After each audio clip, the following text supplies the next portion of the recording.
gros seins, petit cerveau. Voilà tout ce pourquoi ces serveuses noires sont bonnes, Preston Anderson l'avait dit en japonais rapide, confiant, cruel tout en fixant le corps d'Iris Sullivan, persuadé qu'elle ne comprenait pas. Ses cadres se tortillaient sur leur siège, les yeux rivés sur leurs assiettes, mais Anderson continuait, passant de l'anglais au japonais comme s'il possédait la pièce. « Chérie, tu me comprends ?» lança-t-il lentement, avant de repasser au japonais, « Bien sûr que non. Regarde là. Beau corps, tête vide. C'est pour ça qu'ils embauchent ces filles noires, juste quelque chose d'agréable à regarder. » Il attrapa son carnet de commandes et le jeta sur le sol marbré d'Elite Tower. À genoux.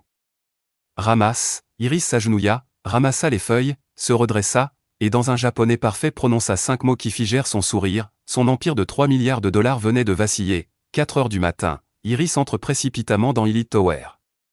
Serviettes pliées comme des origamis, Financial Times ouvert à côté de son café noir, tandis que Manhattan dort encore, elle se déplace comme une professionnelle qui se soucie encore du détail, ajuste ses lunettes, redresse les couverts, vérifie chaque table. Le manager, Gregory Wilson, passe devant elle avec un simple hochement de tête. « Bonjour, Iris », jamais un mot de plus. Pour lui, elle est fiable. Silencieuse, invisible, il ignore tout de son master de l'université de Tokyo en relations internationales ou du fait que, 8 mois plus tôt, elle avait une vraie carrière devant elle. Elle avait rédigé une thèse sur l'éthique interculturelle en 3 langues et décroché des entretiens chez MC Kinsey et BCG. Puis l'enfer administratif a commencé, visa bloqué, offre perdue, sa mère, à Détroit, atteinte d'un cancer du sein de stade 3, 4 000 $ de traitement par mois, et plus d'assurance. Iris avait besoin d'argent. Vite, le travail en restauration payé en liquide. Ce devait être temporaire. 8 mois plus tard, elle est toujours là, servant des milliardaires qui parlent d'elle comme si elle n'existait pas, souriant malgré l'humiliation, parce que la fierté ne paie pas la chimiothérapie. 7 heures, l'élite new-yorkaise envahit la salle, sénateurs, investisseurs, vieille fortune. Elite Tower, c'est l'endroit où se concluent des affaires à 50 millions de dollars autour d'un petit déjeuner, où le personnel doit être invisible et parfait. Iris est leur fantôme. Elle a servi des fondateurs de start-up et des politiciens qui discutent des gens qui ne devraient pas être ici alors qu'elle se tient à 3 pas d'eux. Catherine Moore claque des doigts pour être servie. Menace de mauvaises critiques, Iris ravale sa fierté chaque jour, attendant que son visa se règle. 10 heures, un homme d'affaires quitte la salle, laissant une carte japonaise sur la table. Iris la ramasse, lit rapidement, Osaka Trading Company, elle la glisse dans sa poche. Pendant sa pause, elle ouvre une application de langue, mais l'écran montre des expressions d'affaires, des structures avancées, un niveau natif, elle n'apprend pas.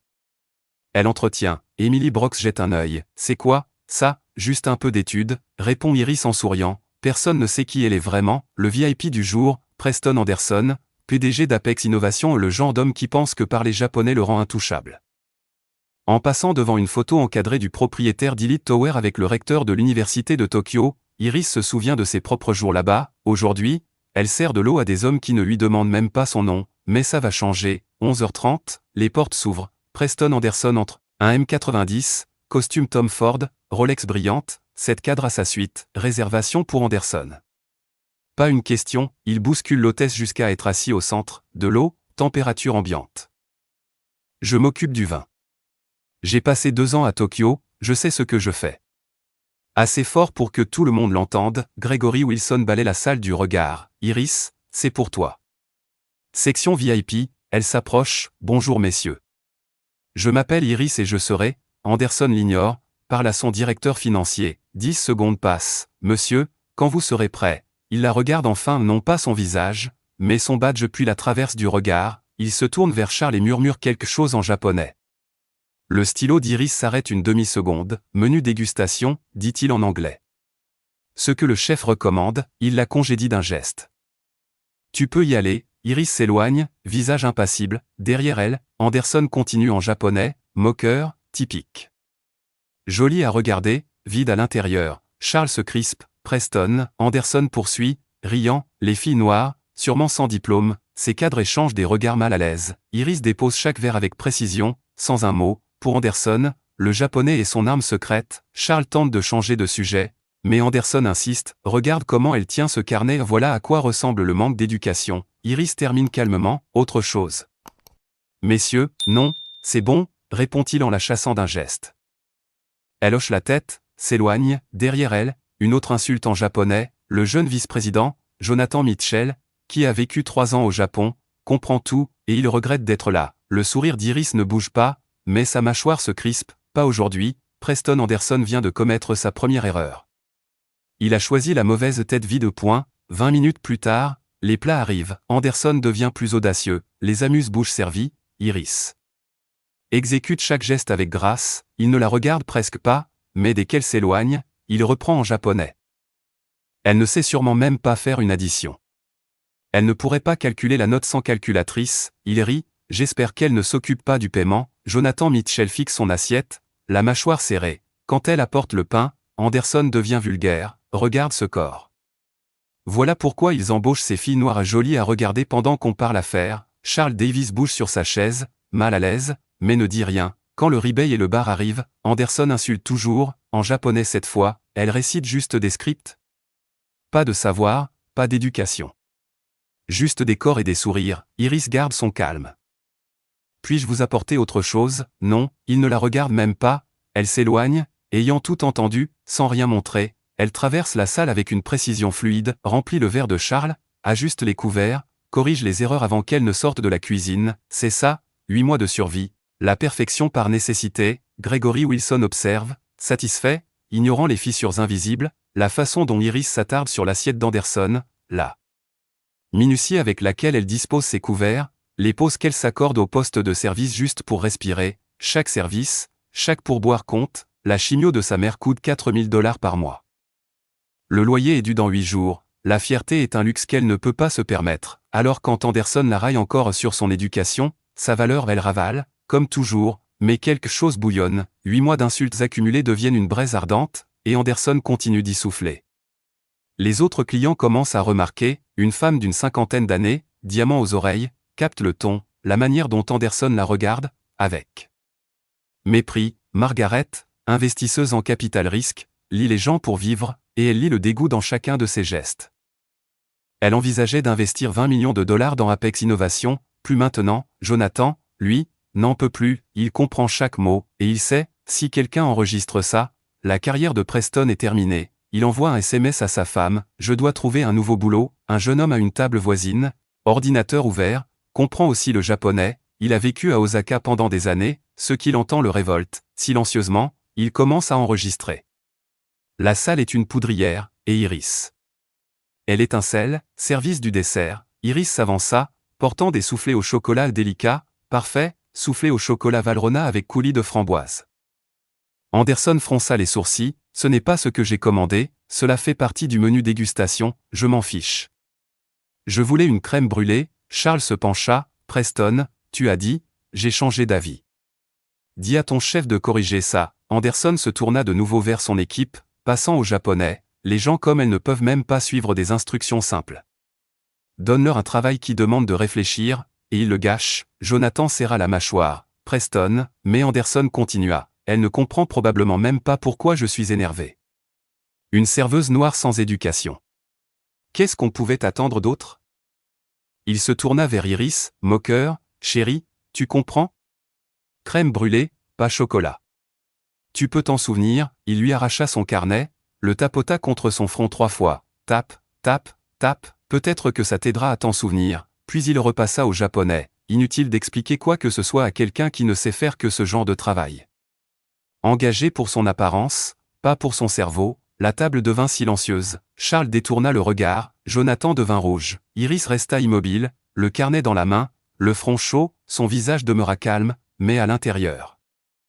Quelque chose céda, 8 mois de colère avalée, c'en était fini, elle posa son carnet, fixa Anderson droit dans les yeux et parla dans un japonais impeccable, au dialecte de Kyoto, le plus raffiné qui soit. Je dois m'excuser, monsieur Anderson, commença-t-elle doucement, la table se figea.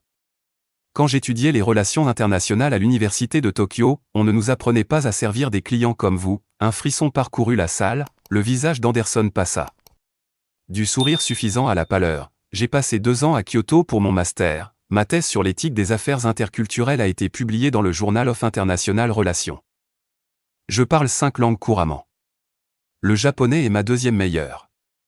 Elle fit une pause. Donc, quand vous avez dit que les filles noires étaient embauchées pour leur apparence et non leur intelligence, que je n'avais sans doute jamais fini le lycée, j'ai compris chaque mot. La bouche d'Anderson s'ouvrit, mais aucun son n'en sortit, chaque insulte, chaque remarque sur mon corps, chaque supposition sur mon intelligence.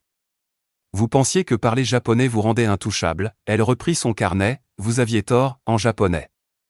Encore plus soutenue, elle ajouta, au Japon, il existe un concept appelé azukashi, une honte qui ne peut être lavée. La honte d'être exposé comme déshonorant, vous devriez vous en familiariser, car ce que vous avez fait ici, devant témoins, c'est exactement cela. Le restaurant entier se tut, les convives étaient figés, même la cuisine s'était arrêtée, tout le monde compris la serveuse invisible ne l'était plus, le visage de Preston Anderson devint gris. Sa main tremblait, vous parlez japonais, je viens de le démontrer, répondit calmement Iris, repassant à l'anglais, couramment, ainsi que le français, le mandarin et l'espagnol, vous avez dit que j'avais une grosse poitrine et un petit cerveau. J'ai tout entendu, souhaitez-vous que je répète vos insultes dans ces langues, pour que tout le monde ici comprenne quel genre d'homme vous êtes? Charles recula sa chaise, Jonathan tenait son téléphone, il enregistrait, William semblait prêt à disparaître, à la table 4, Margaret Harris filmait aussi, l'homme d'affaires dans le coin avait déjà sa caméra levée, Anderson balbutia, écoutez, il y a eu un malentendu, aucun malentendu, répondit Iris d'une voix ferme, vous avez dit que les serveuses noires avaient de gros seins et de petits cerveaux, vous avez dit que j'avais été engagé comme décoration. Vous avez tapé mon front comme à un chien désobéissant en japonais. Parce que vous pensiez que j'étais trop ignorante pour comprendre, la seule erreur ici, c'est la vôtre, vous vous êtes trompé sur qui je suis, sur ce dont je suis capable, et sur les conséquences. Anderson chercha du soutien, personne, Margaret s'avança, la voix assurée, j'ai tout enregistré. Les insultes, le geste physique, je suis Margaret Harris, Harris Capital Partners. Nous envisagions un investissement de 20 millions de dollars dans Apex Innovation, elle marqua une pause, ce n'est plus le cas, Anderson blêmit, l'homme d'affaires se leva, j'ai aussi une vidéo. Avec le son, Jonathan se leva à son tour, je travaille pour Monsieur Anderson. Je parle japonais, j'ai tout entendu, je témoignerai s'il le faut. Et je démissionne. Immédiatement. Un autre cadre se leva, je m'en vais aussi, puis un autre, moi également, William Clark se leva le dernier, j'aurais dû t'arrêter. Je quitte aussi, Anderson resta seul, entouré de témoins, de preuves, et de vérités, son empire s'effondrait autour de lui, il força un rire nerveux, d'accord, tu m'as eu. Je ne savais pas que tu parlais japonais. C'est impressionnant, en fait, il regarda autour de lui, cherchant un appui, ce n'était que des blagues d'hommes, des paroles de vestiaire. Je ne pensais pas à mal. Il se tourna vers Iris, désespéré, tu comprends, non? Tout le monde plaisante. On dit des choses qu'on ne pense pas, Iris ne répondit pas, le silence devint étouffant, Margaret croisa les bras, vous l'avez touché physiquement. Ce n'était pas une blague, je l'ai à peine effleuré avec le carnet, s'emporta Anderson, elle dramatise, puis il perdit pied, peut-être qu'elle cherche un procès. Qu'elle veut soutirer de l'argent à un milliardaire, les convives frémirent, la colère monta, Anderson comprit trop tard qu'il venait de se condamner, attendez, non, je ne voulais pas dire ça. Juste un malentendu des différences culturelles.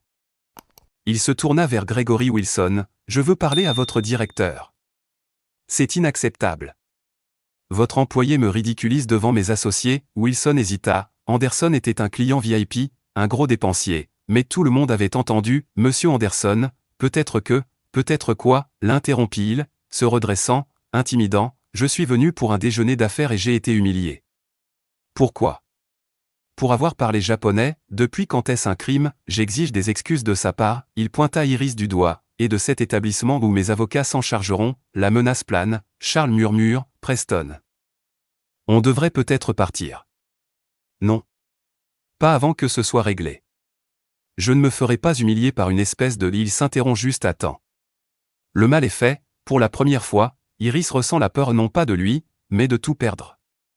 Elle la voit sur le visage de Wilson, ce regard calculateur. Une serveuse contre un milliardaire. Elle a humilié un client VIP. C'est fini pour elle. Chimiothérapie mardi. 4 000 $. Disparue si elle est renvoyée. L'hôpital de sa mère a déjà appelé menaçant d'interrompre le traitement. Le loyer arrive à échéance. Facture de téléphone en retard. Assurance voiture expirée. Elle se noie. Ce travail misérable maintient sa mère en vie, et elle vient de tout gâcher. Par fierté, sa mère n'a pas besoin de fierté. Elle a besoin de sa chimiothérapie. La panique monte. Ses lèvres tremblent, prête à s'excuser, à tout reprendre. Puis, Margaret Harris s'avance. « Monsieur Wilson, permettez-moi d'être très clair, sa voix tranche comme l'acier, je parle couramment japonais. J'ai entendu chaque mot. J'ai tout enregistré, vidéo, audio, horodatage. Je suis également membre du conseil d'administration ici. J'ai investi 2 millions de dollars dans l'Elite Tower il y a 3 ans. Ce qui veut dire que j'ai mon mot à dire sur la façon dont cet établissement est dirigé. » Les yeux de Wilson s'écarquillent. « Mademoiselle Harris, ce que j'ai vu, c'est une agression, du harcèlement et du racisme, venant d'un client que vous semblez vouloir protéger, dit-elle d'une voix glaciale. Alors je vais simplifier. Vous licenciez cette femme, je retire mon investissement, je rends l'affaire publique, et je m'assure que tout Manhattan sache qu'Elite Tower protège les milliardaires racistes au détriment de son personnel. » Margaret baisse son téléphone. « À vous de choisir. » Un autre homme intervient, « J'ai tout enregistré aussi. » Son clerc, Jonathan s'avance, Jonathan Mitchell, vice-président chez Apex Innovation. « Je parle japonais. Je témoignerai sous serment. Et je démissionne. » 2 autres cadres suivent, « Je pars. » Moi aussi, William Clark est le dernier, j'aurais dû t'arrêter. Je quitte aussi. Margaret se tourne vers Wilson. « Alors ? Quelle est votre décision ? Protéger un milliardaire raciste, ou votre employé qui s'est défendu ?» Wilson regarde autour de lui. Des téléphones filment. Des témoins observent. Anderson est seul. L'équation a changé. Wilson se redresse. « Monsieur Anderson, vous devez partir. » Anderson écarquille les yeux. « Quoi ? Nous ne tolérons aucun harcèlement ici. Vous avez agressé mon employé. Tenu des propos racistes et créé un environnement hostile. Vous n'êtes plus le bienvenu à l'Elite Tower. Partez. » Des applaudissements éclatent. La salle explose en soutien. Preston Anderson reste figé et cerné, humilié, son empire s'effondrant, et Iris Sullivan, la serveuse qu'il avait sous-estimée, reste droite. Toujours employée. Toujours debout. Toujours en train de se battre, les témoins ont parlé. La vérité a gagné. L'homme puissant est tombé, mais Iris n'a pas fini. 8 mois de silence. 8 mois à ravaler l'humiliation. Plus maintenant, vous voulez savoir qui je suis vraiment, Monsieur Anderson. Sa voix est calme, posée. La peur s'est changée en feu.